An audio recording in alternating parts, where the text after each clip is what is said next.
So about what is Engine?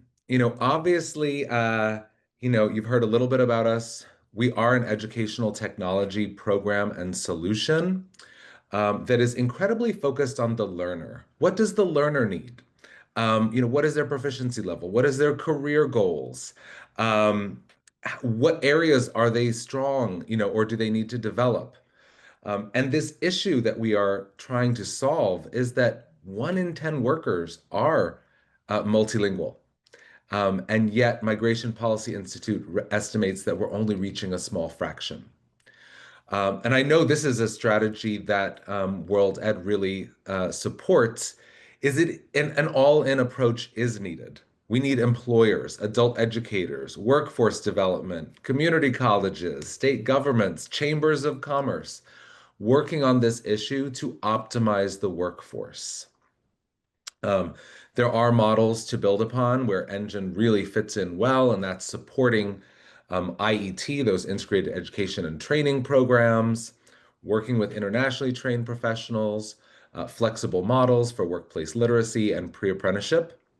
I just got home yesterday from the ECMC CTE Leadership Collaborative.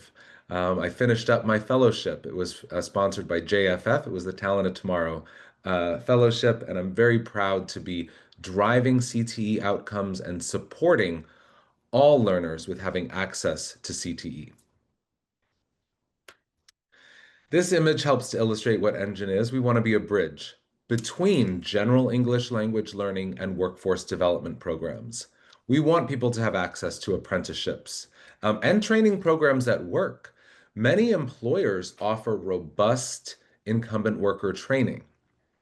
But if a learner struggles with English, they may not be ready or able to access that training. If digital literacy is a barrier, they're not going to be able to access that training because so much of that internal training and professional development is online. So we use digital strategies, improving digital literacy, and vocational English language learning. Sometimes it's called English for specific purposes, task-based language teaching. If someone wants to be a medical assistant, let's help them with that allied healthcare. And we do have English for medical assistants as just one bridge course so that those learners can then succeed in that medical assistant training program and get a good paying job. Contextualized English language learning, contextualized learning in general, is a very good approach to take because it is helping to prepare people for the real world, for workplace readiness. And I think it helps people to be able to focus. Adults learn what they need to learn and what they want to learn. So if you're teaching them through contextualized ESL that relates to their goals, they're going to be more engaged. They're going to be more interested. They're going to be more likely to complete that program. I desperately need to work on my Spanish, but I do remember being in a Spanish class, and one of the vocabulary words was the word for vacuum. I hate vacuuming. So I don't remember what that is. If someone wants to put the Spanish word for vacuum in the chat, that would help to remind me. And sometimes I do need a reminder to vacuum. But it's just an example. I wasn't interested, so I'm not going to remember that. I'm not going to use that word. Next slide. At Engine, we believe English is a workforce skill. And multilingualism is a superpower. When people are bilingual or multilingual in any of these different industries or professions, they're a more valuable human resource. In healthcare, language skills reduces risk. It improves patient care. It can accelerate, diagnoses, the speed to being diagnosed, because you have to be able to communicate, and and people are more comfortable communicating and sharing healthcare information in their native language. Sometimes translators are needed, but on the fly, when someone has multilingual skills in healthcare, they're a huge asset to their employer. When we have multilingual learners who do not have the necessary English proficiency to be able to participate in those incumbent training programs, they get stuck. They can't become a supervisor. They can't enter that apprenticeship program. Engine is working with many employers in Maine in the healthcare sector. They collaborate deeply with adult education. But in order to open up incumbent worker training funds, those learners have to have a certain CASA score. So again, English language can be their barrier to accessing free training in the workplace, earn and learn. So we want to remove English as a barrier. We want to help people to qualify for that promotion, to be able to compete, to be able to earn those certifications. And as they have these multilingual skills, they're able to communicate with more customers, clients, coworkers. The other thing I love going back to things that people said, confidence. When we're thinking about ITPs, one of the biggest barriers is confidence. Um, I worked at Upwardly Global for a decade. Rachel mentioned that. And I would hear far too often the individual when they were asked, what's one of your weaknesses? Or they would volunteer, my English is terrible. And it just wasn't true. It was their confidence that wasn't there. Next slide. So we see these smiling faces, right? When you are learning a new language, which is one of the hardest things we ask adults to do, is to learn a second or third language. Um, the more that aligns with their interests and goals, the happier they'll be, the more engaged they'll be. So each of these smiling faces, they have different educational backgrounds, different career goals, different native languages. And so the more that we can help them to get the English that they're looking for to move their career forward, or even they may just want to be able to better communicate with their, children's teacher at school. They may be able to want to navigate the grocery store. Whatever their goal is, the more that we can align their English instruction with that goal, the more successful it will be. Next slide. So at Engine, we focus on, bridges or on-ramps to different credential programs. That's really our bread and butter, or one of them. So if someone wants to work in early childhood education, we have English for early childhood education, which is an on-ramp to the Childhood Development Associate. But that course does require an intermediate level of English proficiency.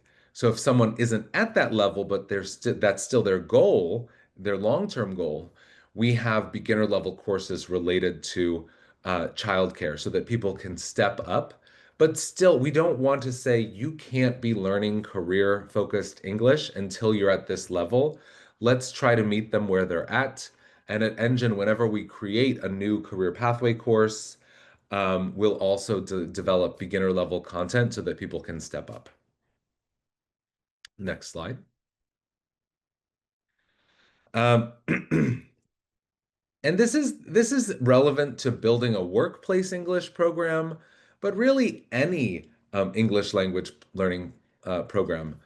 It's important to understand what is the context.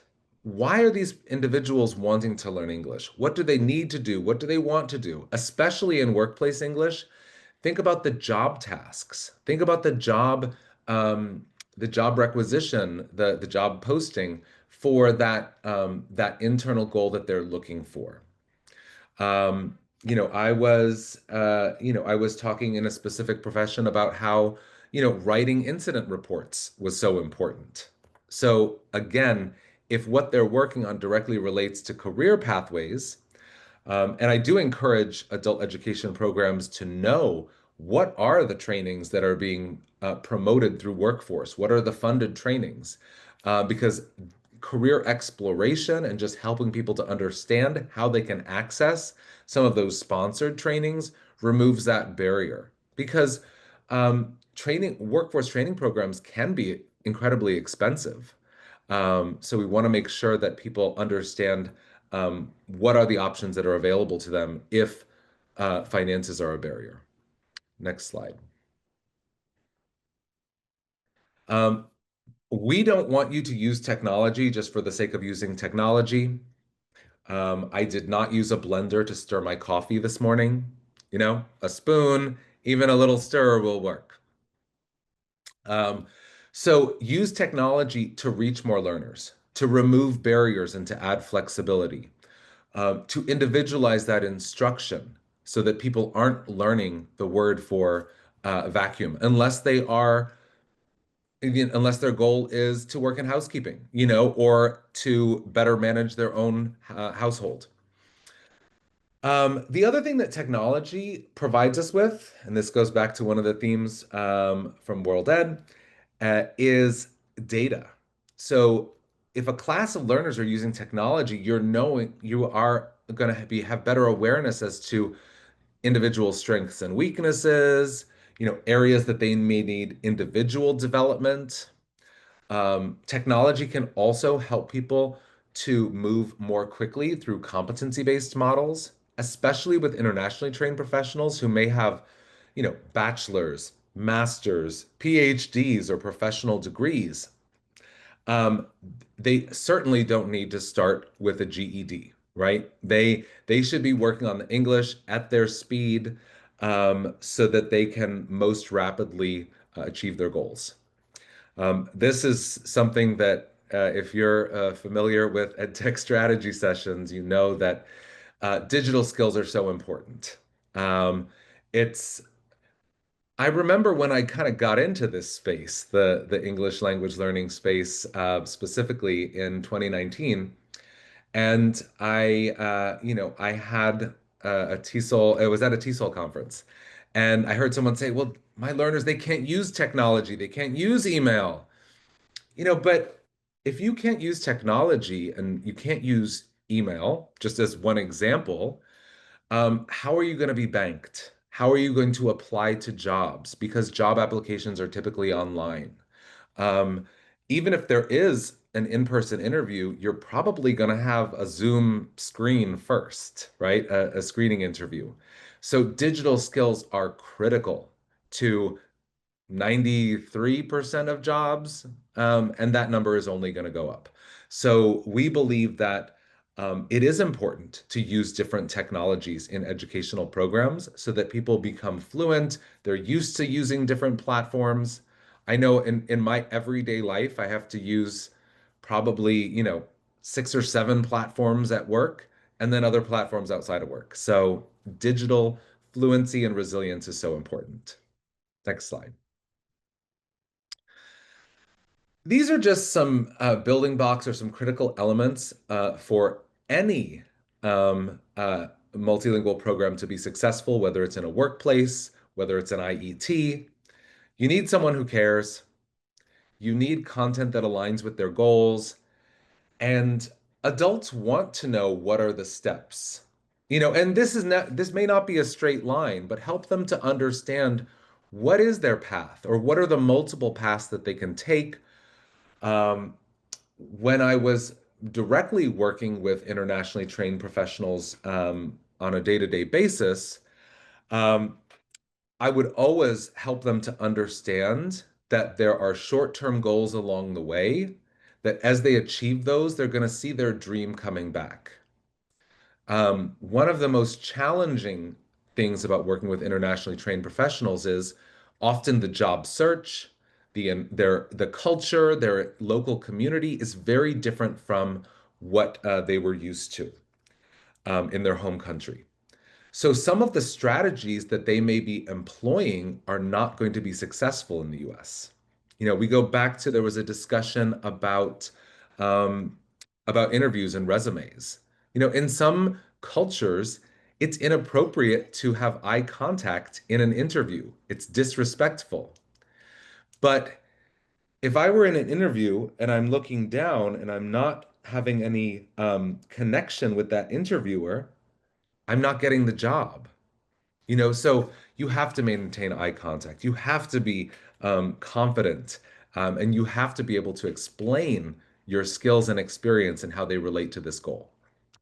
Of course, sorry, I went a little bit off topic, but learner agency is important. Again, these are adults. They want to be in control of their destiny. Our job as educators, as workforce development professionals, is to help them to achieve their goals. Next slide. So I just wanted to provide some tips around an example of some considerations, a model for incumbent worker training. Engine has worked with many different employers. As Barb mentioned, there's been resounding interest. I think we're closer to 50 employers who have expressed interest in just the past few weeks about offering English upskilling at work. And these can range from, a small construction, a contractor, where they have one individual who's a good employee, but Portuguese is their native language, and they want to help them to improve their English so that they will retain them and that individual can take on more responsibility. Hopefully that, this company can grow and they'll be able to take on a team. Um, as well as the care industry and healthcare has expressed so much interest. There's a lot of collaboration between adult education and the hospital systems in Maine and across the country because there are severe healthcare shortages in allied healthcare. And if they have people who are showing up to work, they want to help them to connect with those training programs so that they can fill higher demand positions. They can advance and retain that individual. Um, I've seen such incredible efforts to identify internationally trained professionals who might be working in those frontline roles. Maybe they're in custodial services, maybe they're in food service. But if they are a foreign trained nurse or pharmacist or, some other highly trained healthcare professional, you want to help them to get into those roles. Oh, sorry. One, in a workplace environment, flexibility is very important because often in healthcare, in manufacturing, it may be 24/7 operations. So you can't just offer one class, on Wednesday afternoons. You're going to miss the people on the night shift. So build in that flexibility. I think it is very important to have some face-to-face time, but it ideally in workplaces, it's blended. Um, we recommend requiring relevant content in Engine outside of class. Of course, best practice is paying your employees to pay to learn, especially if they're job skills. But sometimes that can just mean incentives, setting some goals, finish this course, and it could be anything from a wage gain to a gift card. These are going to help that individual to stay motivated and to prioritize. And use that flipped classroom model. Use what people are learning outside of class for role plays and those interactive activities. Because language learning does require interaction, conversation, mistakes, and feedback. Let people explore. I remember this was an example from actually working with Maine Health. They have individuals who they are in their workplace ESOL programs, workplace English programs, where they may think that they're interested in an allied health career, and then they would ask them to take, maybe the trauma unit from EMT, from the EMT, the English for EMT, or some of the CNA content, because they may not prefer to work in a role that involves, fluids and blood, and, healthcare can be messy, very messy. But that doesn't mean that in healthcare there aren't IT careers, healthcare, leadership, there's social work. There's so many different career paths in a hospital system. The other thing is that in many workplaces, um, the learners are at different levels, different native languages. So that's where technology can really help to meet those those personalized needs, those individual needs. And I promise I'm going to race through this because I know I might be a little bit behind, but this is my last slide. We've been talking about Maine. I think that Maine Department of Education is top notch in the country because they have resources like the New Mainers Resource Center to serve internationally trained professionals, to share expertise across the network. I know they utilize a hub system, so I can't say enough positives about the Maine Department of Education.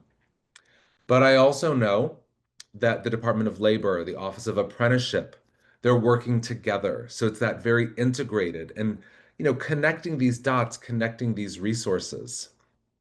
I've been incredibly impressed with the Department of Corrections in Maine, with their hiring practices and their desire um, to to support multilingual employees and improve their English skills, but also to focus on their residents, helping them to get job skills, helping them to explore employment, even expanding work release programs so that these individuals can successfully integrate into their communities.